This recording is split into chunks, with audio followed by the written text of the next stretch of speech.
2026. The time is 6:01 p.m. and we are convened as the Provo City School Board of Education, meeting at 280 West, 940 North in Provo, Utah. We'll begin with a roll call, and Devin, we'll start with you. Devin Daly, Business Administrator. Lisa Boyce, Board Member. Terry McCabe, Board Member. Gina Hales, Board Vice President. Jennifer Partridge, Board President. Wendy Dow, Superintendent. Meg Van Wagenen, Board Member.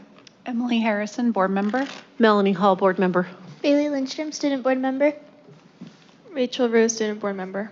Okay, thank you. Do we have a motion to convene our convene our hearing?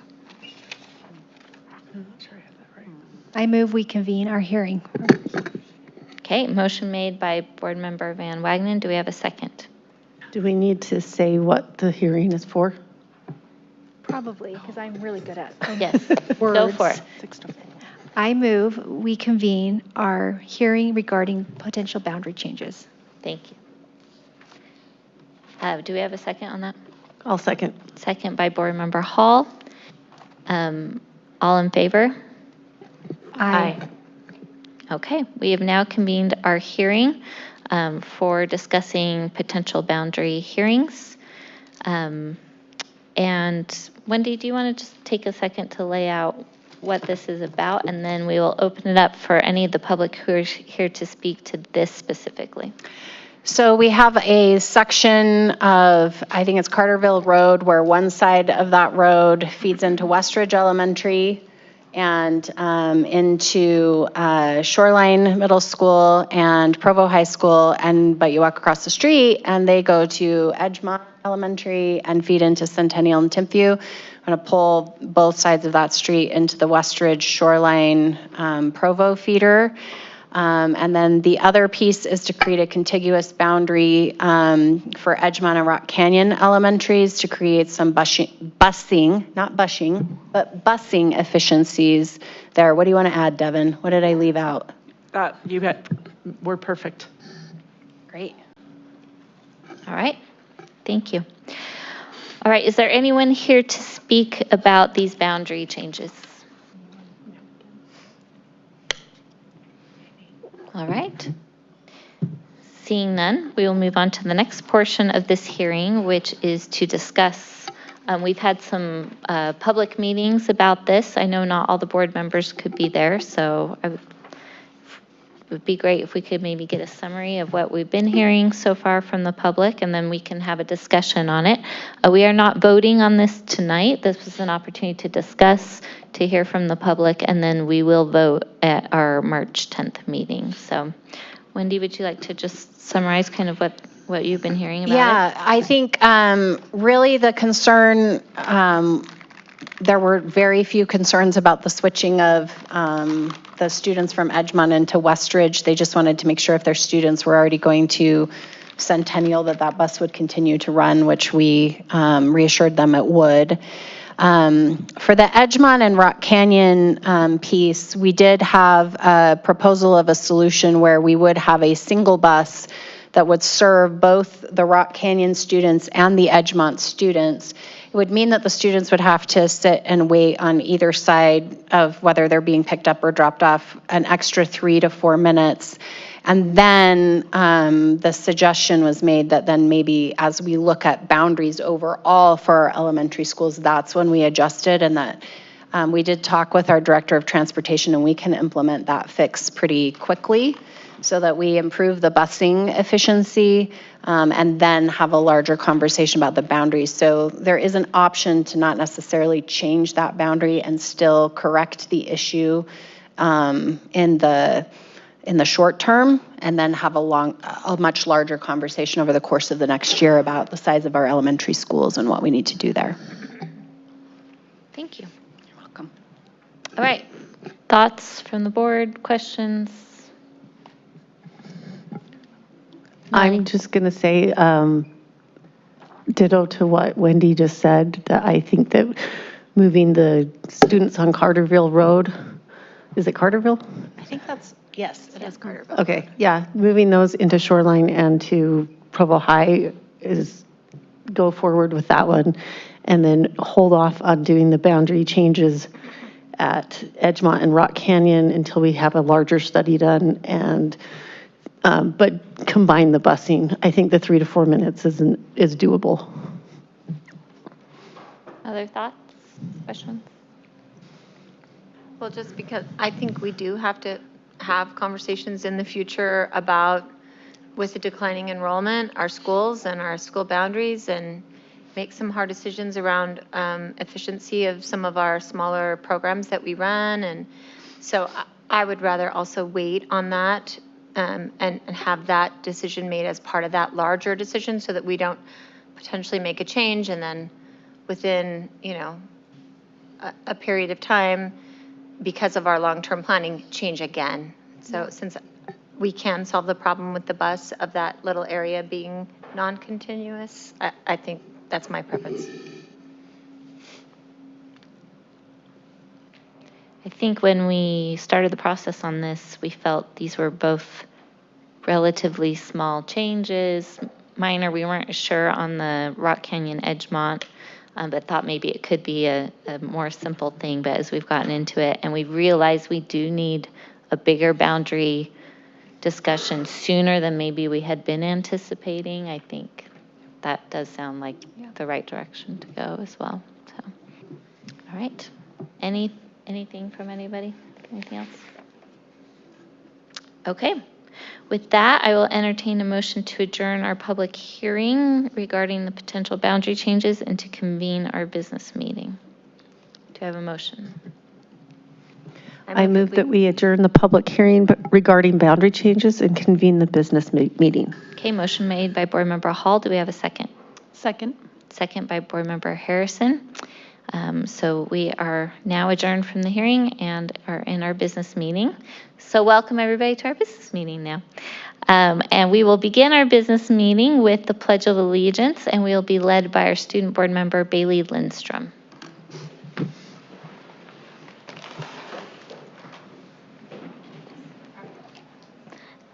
Please join me in the Pledge of Allegiance. I pledge allegiance to the flag of the United States of America and to the republic for which it stands, one nation, under God, indivisible, with liberty and justice for all.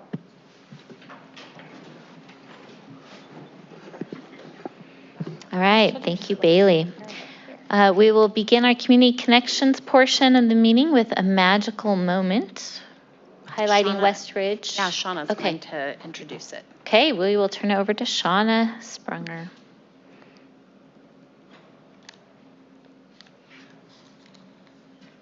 I'm really excited to announce this one. Recently, I was diving through some attendance data to see how our attendance campaign is doing, and Westridge really stuck out to me because they have improved attendance from last year to this year to date, over 19%, which is remarkable. And so I went over to their school and I visited with Kim and her team, Callie Gallagher, social worker, and Megan Clark, instructional coach, to learn about the magic she's creating in her school to make this happen.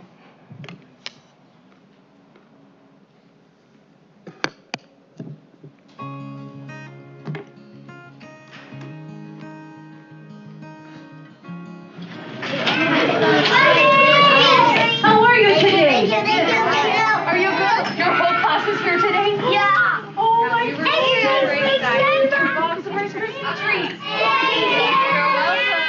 So our building leadership team, we came together, said, what do we want to do? And we created just a good plan, I think.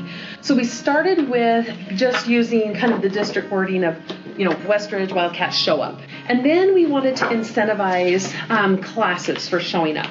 So every class has a little poster like this, and they're spelling attendance matters. So if they have 100% attendance, they get to put a letter. Once they spell each row, then we have prizes that are attached to those, which is super exciting. So they decide together what prize they want, and then I go in and reward them.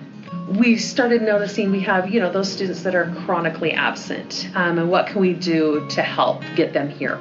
And so we're putting them on little attendance reward systems. If they're here, they come down and they get to choose a wiglet. And these are the most valuable things in the world. They are little 3D printed animals. The students love them. Love them, love them. They will do anything for a wiglet. We have students that were not coming at all for months and months and months, and now they've been here for weeks. Their academics are increasing, their love for school is increasing, and when they come to see me, they are so happy.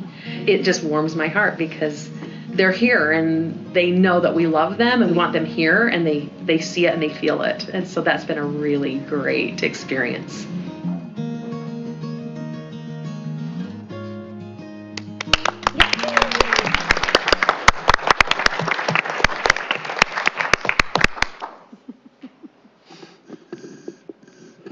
We have all three of them here tonight. If they'd like to stand up and come forward, they get a little... Come shake hands.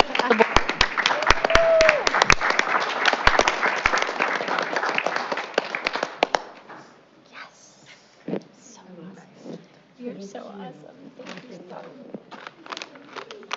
Thank you guys. Good job. So much. Congratulations. I never knew what a wiglet was until I ran into Cam. You guys are doing such a great job at Westridge. I'm impressed. Thank you for all your work. Thank you. Thank you. Let's give Westridge another round of applause.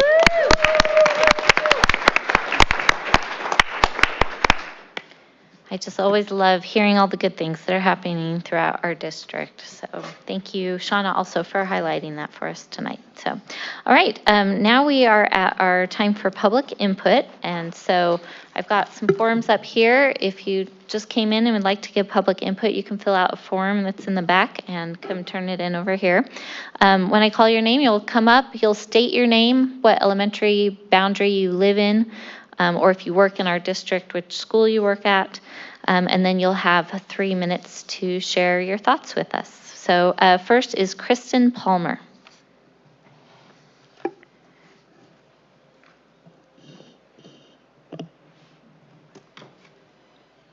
Hi, my name is Kristen Palmer, and my kids go to Lakeview Elementary. I've been on the PTA board for 6 years, and I'm now on the community council.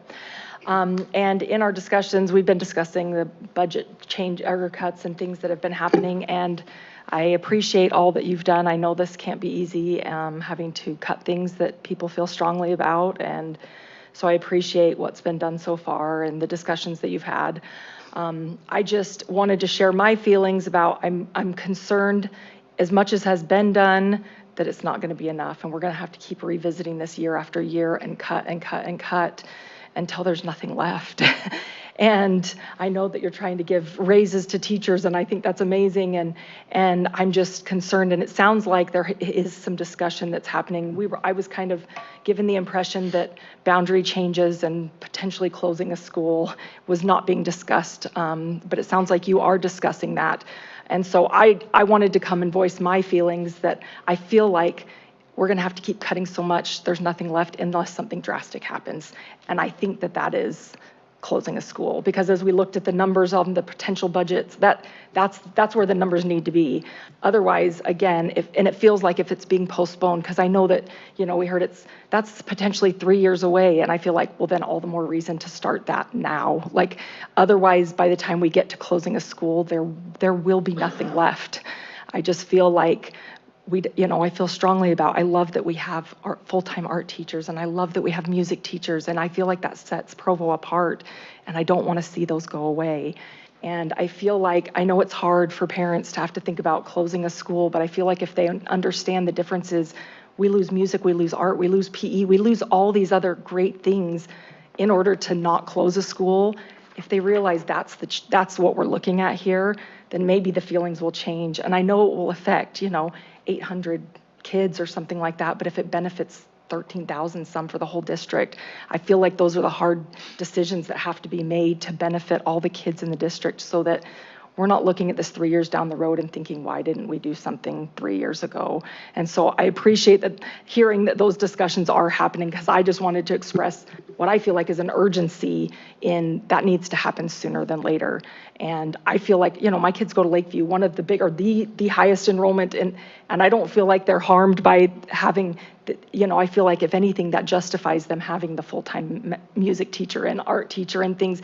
And maybe if it comes down to it, if those other schools, throw such a fit and things can't change, then they'll have to understand then you don't justify getting those things. You can't have a full-time music teacher, an assistant principal, these other things if your numbers don't meet a minimum threshold. So I appreciate the time. Thank you. Thank you, Kristen. All right, next is Pam Luke.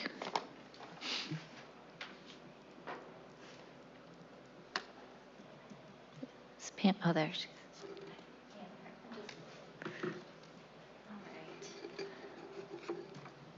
Hello, everyone. My name is Pam Luke. I'm also in the Lakeview boundaries.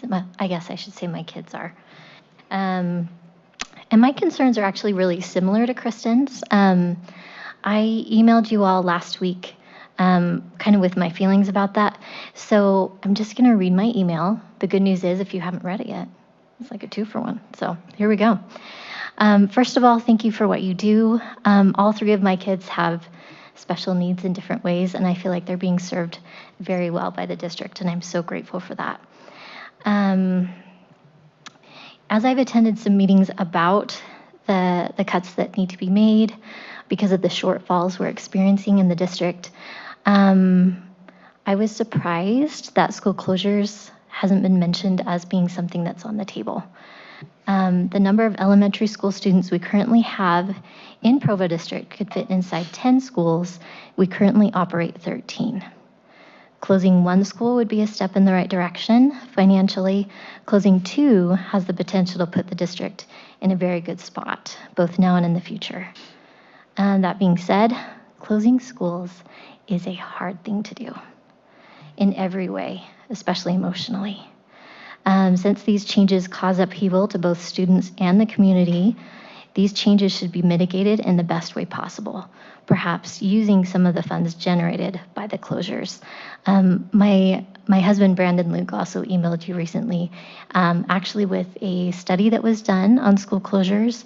And again, the findings were that it definitely does affect student achievement, which is a concern. However, if it's properly mitigated, then those concerns are lowered substantially. So I guess that's what I would advocate for. Let's see. Sorry, I'm bouncing between my notes and other things. So from what I know of that research, as long as students are leveling up, meaning they will be attending a higher quality school than they were before, the effects can be very positive.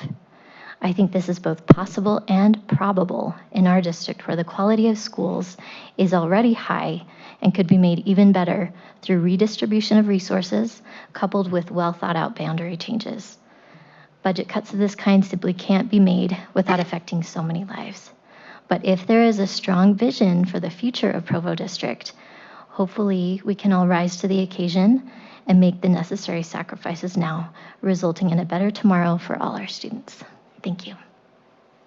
Thank you so much, Pam. All right, next is Willow Clyde.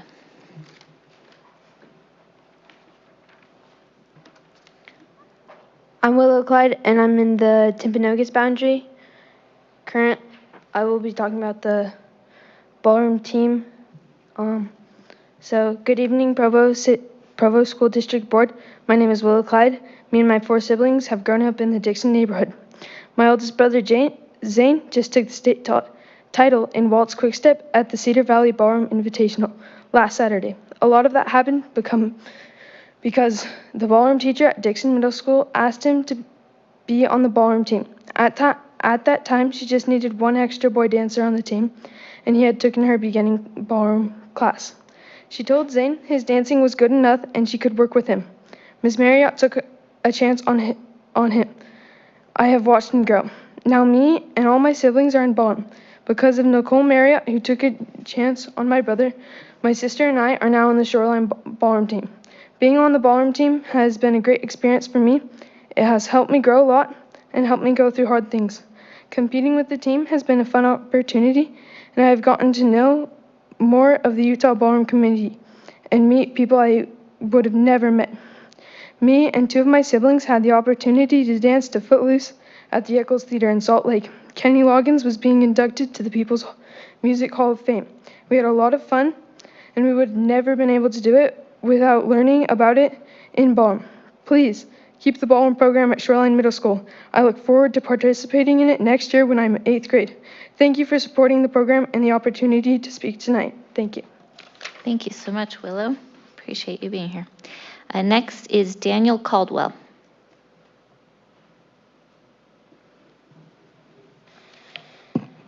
Hi, thanks for the opportunity to speak with you. I'm speaking on similar things to what's been talked about. And I'm a parent. We're in the, my kids are in the Sunset View area. And I'm representing a lot of the parents on the Provo Ballroom team and the Shoreline Ballroom team. We've been hearing about cuts that are possibly happening to different, we recognize that the ballroom program is not being cut, but changes and cuts are being made to classes that are offered at both the high school and at the middle school level. We're concerned about this, and our concerns are outlined in more depth in a letter that was given. I didn't have enough for everyone, but I also emailed it to all of you. A lot of families choose this district because of its values of belonging, growth, empowerment, creativity, and community. Arts programs are where many, and extracurricular, are where many of those students find those values. They create connection, confidence, and engagement. Why the ballroom program at the middle school the way it is important. Middle school is a critical developmental period. Ballroom teaches respect, teaches teamwork, discipline, confidence, and social skills. It provides physical activity for students who are not drawn to traditional sports. And for many, it replaces PE, kids who just are not engaged in that, my kids being those kids. There's talk of moving this to an after-school program. We have concerns about this, as that can limit the availability for these programs for many kids. Transportation, working parents, childcare are all concerns with after-school programs. And many students simply won't be able to participate. And many of those students are the students who need it the most.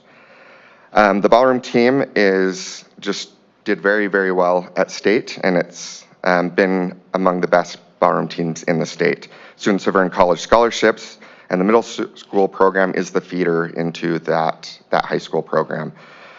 Without that, the high school program, we fear, will slowly decline until it's gone. And that's a concern of many parents. There's also testimonials from many alumni in that letter. Students who are now on Broadway are traveling the world with different ballroom companies. For many of them, it's not just a extra, it's what they do. For many, it has led to very successful careers in the arts. And so what we would ask the board, we're here just to make you aware, we are working with administration, but we want you to be aware of our concerns, and we would ask for your backing as we try to save this program the way it is. So thank you for your time. Thank you, Daniel. And then the last person we've received comment on tonight is from Jared Curtis. We'll invite Jared up.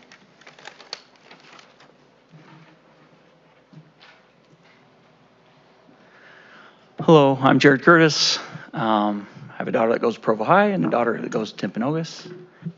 First of all, thank you for the people that voted to not defund fifth grade camp. Thank you very much for that. I know that there's a lot of hard decisions, just like everybody else, on making the budget and trying not to make people mad and trying to keep people happy. I think that people are going to get mad, so you might as well really dig deep and cut hard. So, and if that means closing schools, if that means ending programs in middle school, it is what it is.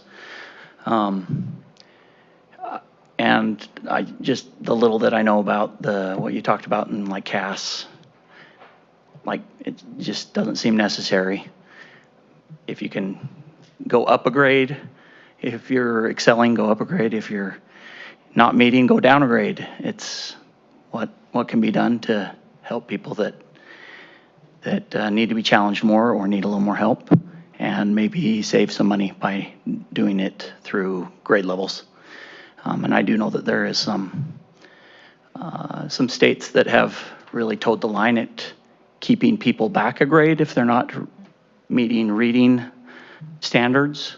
So I think there could be a lot of benefits to that, both financially and for the benefit of the kids. Yeah, that's all I had. Thank you. Thank you, Jared. I want to thank everybody who took the time out of your busy schedules. We know you have lives and families, and appreciate you being here tonight to share your thoughts with us. We also are grateful for the many, many, many people who've been emailing us with their thoughts as well. And I want to express on behalf of the whole board, we especially appreciate that so many community members have been engaging in these budget discussions and doing so in a very thoughtful way, and helping us be good stewards of taxpayer money and our resources and the programs we want to have in our district, and be willing to have some of those hard conversations with us and be a partner with us in that process. And we really appreciate that. So thank you so much to all of you. Next is our business items portion of the meeting. Wendy, we didn't get to some policies before. Do you want to save those for later, or do you want to do the first readings now? Let's just do all policy together. Together. Okay. So we will go ahead with the first business item is the CAS program recommendation. So what you are voting on in this particular instance is whether or not to accept the CAS proposal as we have presented it, which would be kind of this two-part proposal where we're starting with a CAS magnet site at Westridge Elementary School. And then the second piece of that would be to also support out in the elementary schools and the neighborhood schools with that increased rigor for students who are high achievers. All right, thank you. Do we have a motion on this item? I move that we approve the proposed restructure of the Gifted and Talented Elementary Program. Okay, motion made by Vice President Hales. Do we have a second? I'll second. Second by Board Member Boyce. Discussion on the motion. We've had a lot of discussion in our study session. Go ahead, I just want to Lisa. say how grateful I am to Judy Rose and her team and the district leadership team. I feel like they brought this to us a long time ago and have given us a ton of information. And I think just making a decision is the right thing to do. What I appreciate about this proposal is that I feel like it makes an offering and also says if people aren't going to choose this who need these supports, then we will not do it, which I really value that decision. And also I just value the conversation around pushing tools and rigor into every school so that students and teachers all have, the best tools they need. So anyway, I just think it's great work from our district leadership team, and I'm happy to move forward. Anybody else? Go ahead, Gina. We talked about this obviously in our study session. I just wanted to reiterate for the public who may just be tuning in that I believe that these students that we're looking at have their own set of special needs that we need to be caring for in the district. As a mental health therapist, I've seen a lot of different things. We have kids who don't want to stay in school. They'll leave school because they're not being challenged or because they're having some social issues, and because their needs aren't being met. And so I do appreciate in our conversation today that if this program doesn't go the way that we're hoping that it goes, then we don't have to continue with it. And I think that's an important piece for me. I plan to vote for this. I wasn't sure until the study session whether or not I was going to vote for it, because I have some concerns that I will continue to keep my eye on. If you want to know what my concerns are, you can go back and watch the study session.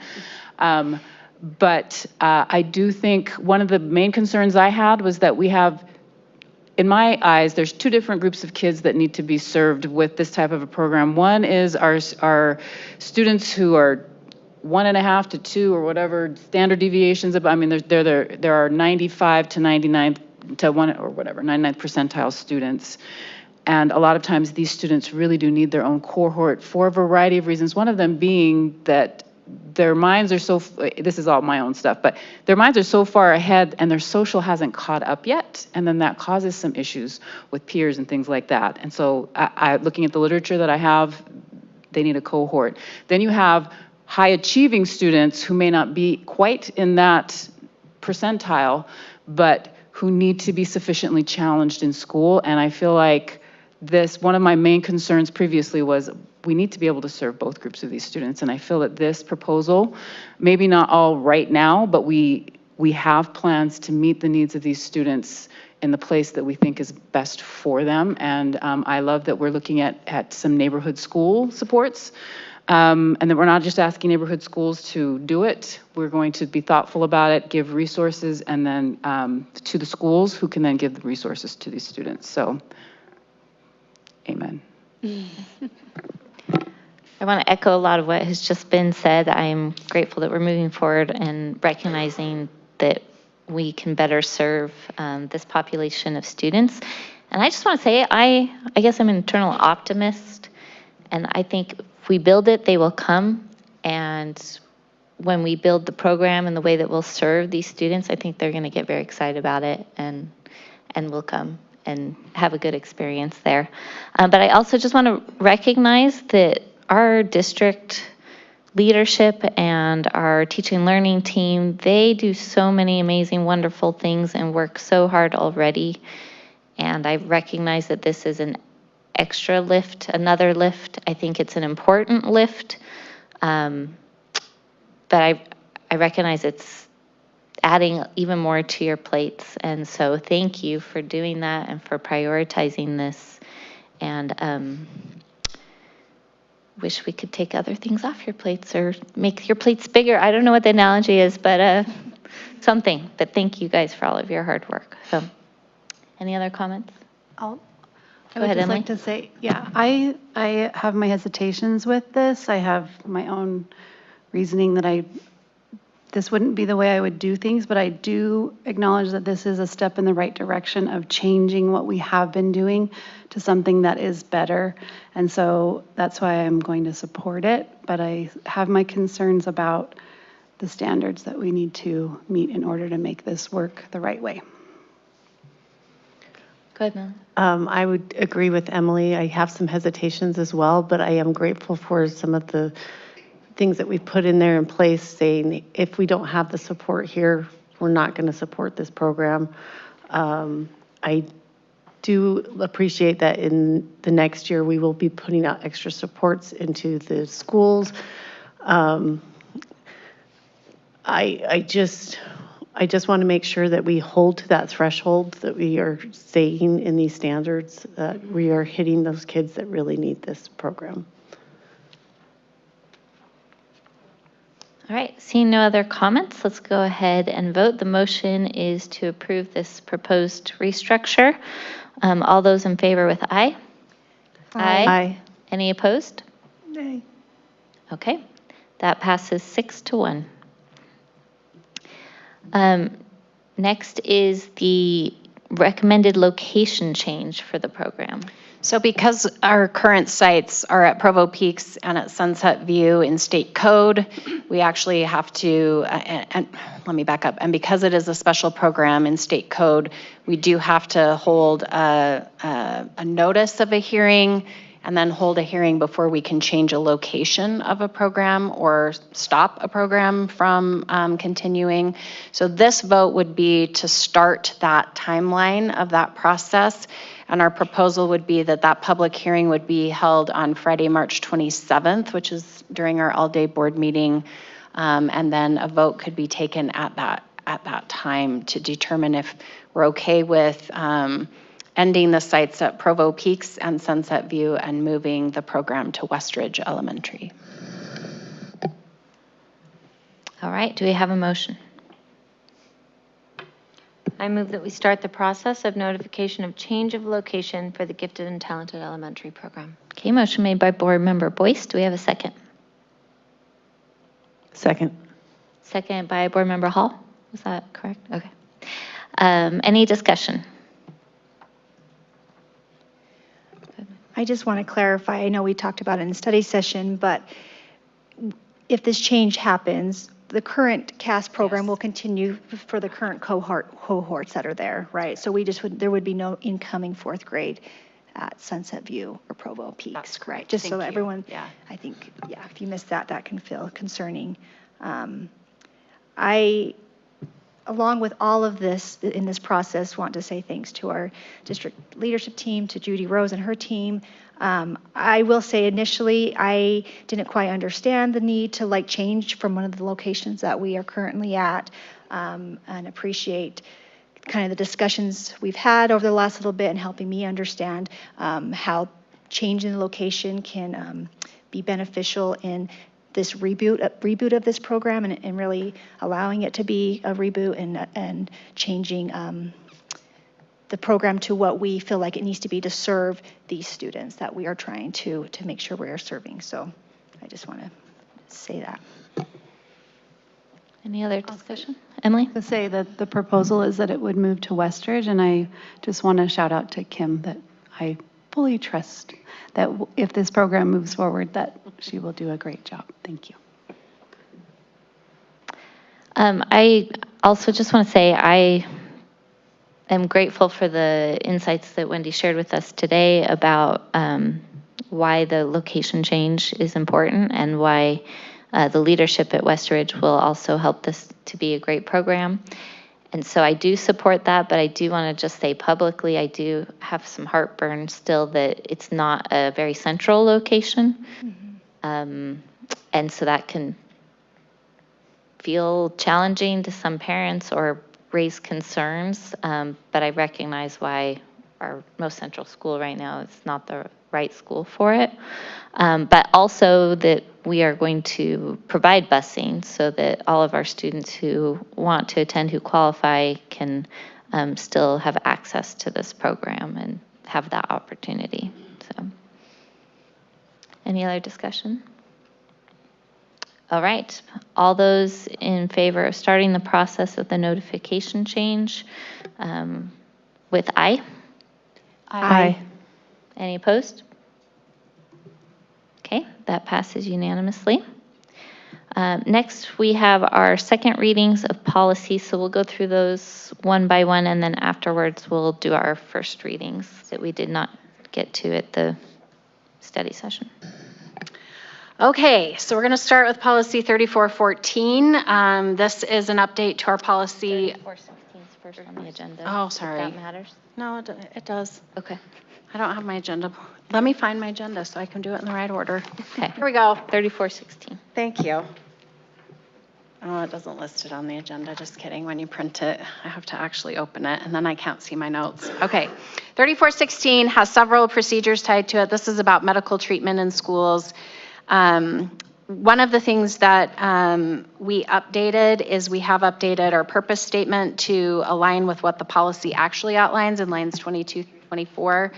And then lines 65 through 68, I did consult with Heather Chatwin, our lead nurse, adding language that school nurses can administer medication according to the Office of Administrative Rules and the delegation of a nurse's tasks in a school setting, because we had a question about, can a nurse actually deliver an insulin shot, or can they delegate that task to another employee? Yes, they can do the insulin shot, but can they delegate that task to administer insulin? And they can, and so we linked that in there. Procedure 1 is just about medical treatment directives. Procedure 2 is specific to diabetes. And Procedure 3 is specific to life-threatening allergies. And then Procedure 4 is about asthma emergencies.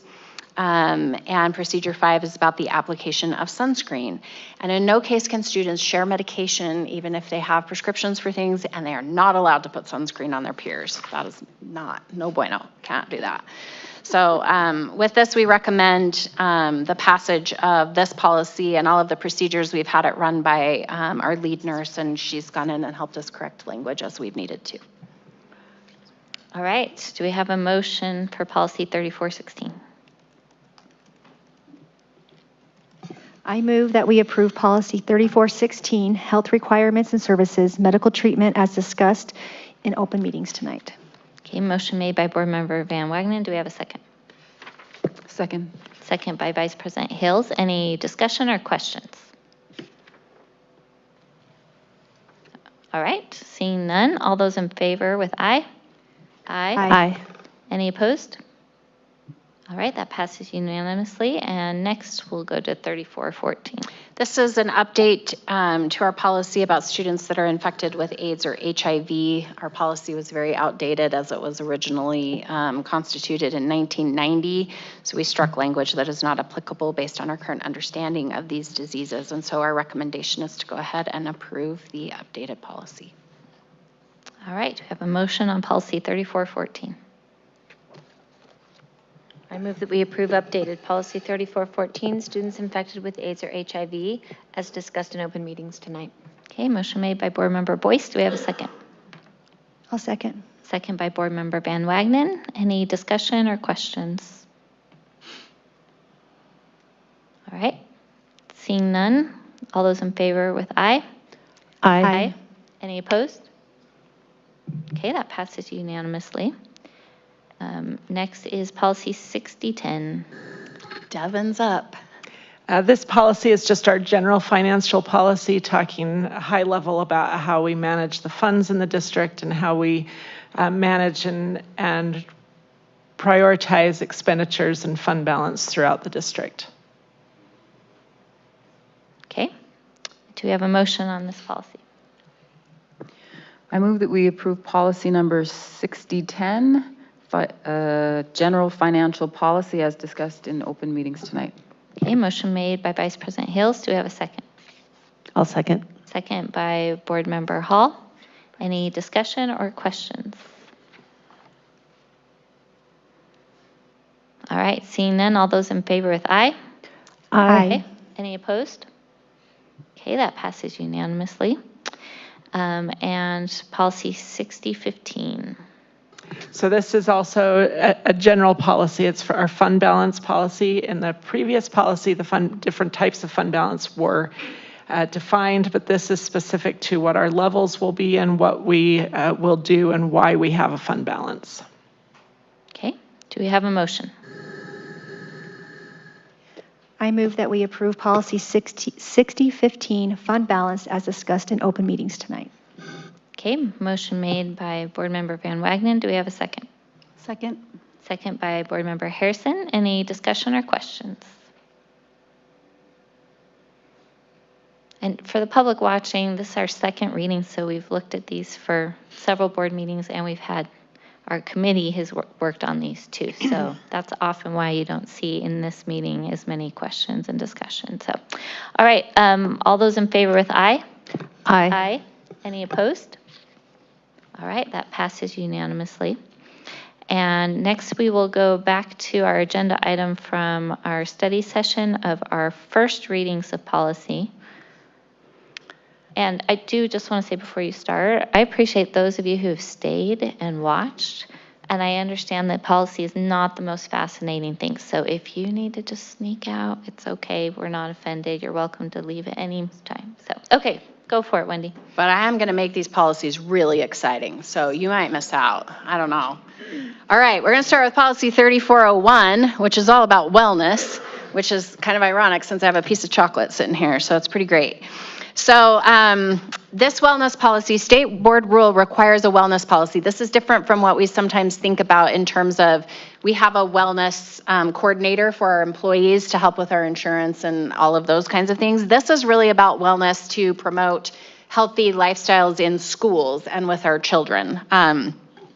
It is important to note that we have not had a wellness committee. I think what happened is when Tammy took over, I think that just kind of got lost in the mix of it. So I've already talked with Devin. We are going to reconstitute this wellness committee, and our child nutrition director will help us get this going again. This policy lays out what that committee does. So that committee is going to review any new legislation that comes in. It reviews our nutrition guidelines. It helps with an assessment tool that's used every 3 years to report on how well we're actually following these nutrition guidelines. They're the ones that are going to help design all the posters that are like, eat school lunch, it's awesome, and our strawberry milk days and all of those things are part of this. And then they will come and report to the board once a year. And then that once every 3-year assessment will be made available on our website, which, by the way, it is on our website on our child nutrition page. We just need to formalize this process more. This policy overall is just really laying out nutrition rules regarding schools. And really encouraging students to participate in the school breakfast and school lunch program, and that we need to have our wellness policy laid out on our website. It does in lines 80 to 82, we are required under federal guidelines to provide 20 minutes for lunch, so check box, we have already done that. So.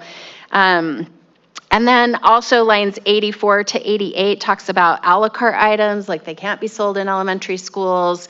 They have to meet nutrition guidelines if they're sold separately. However, if one of those a la carte items is not sold separately, but as part of the school meal, it doesn't have to meet those nutrition guidelines. So for example, if one time they want to do chocolate cake, as long as the chocolate cake is only part of that school meal, then that chocolate cake doesn't have to meet the nutrition guidelines as long as everything else on that plate does, but you can't sell the chocolate cake separately from that. So I think there were some questions about, I'm trying to figure out what this means about this competitive food item and why in this instance it doesn't apply and in this instance it does. So it's talking about that particular piece. So it just lays that out. Then procedure 1 is all about vending machines. I bet you had no idea there were so many rules about vending machines, but there are a ton of rules about vending machines.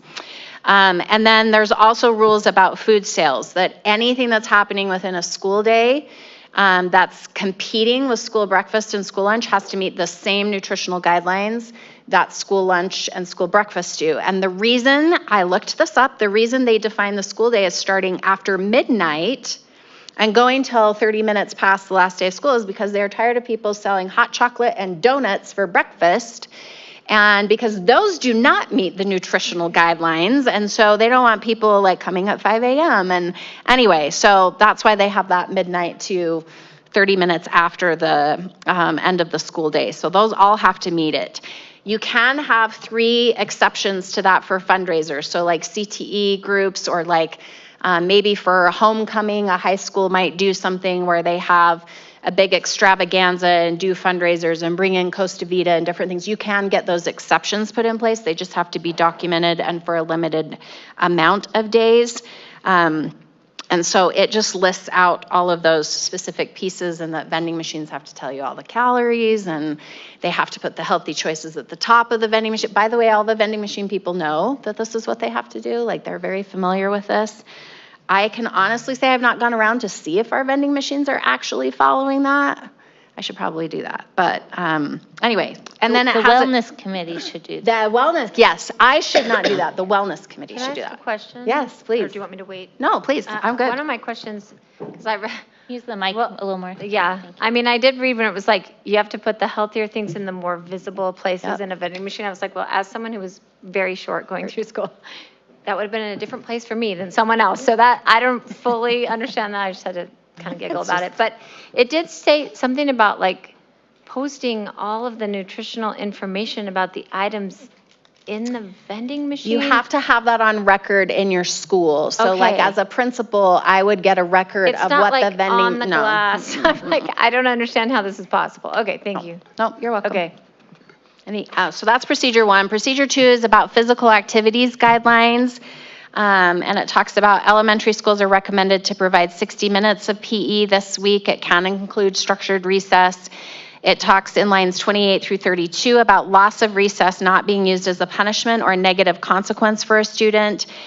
We also want to reiterate this in our student discipline policy and also potential PBIS policy to help teachers with what are some other ways in which we can incentivize students rather than taking away recess, and that the only time you should be taking away recess is if you're concerned about the safety of students.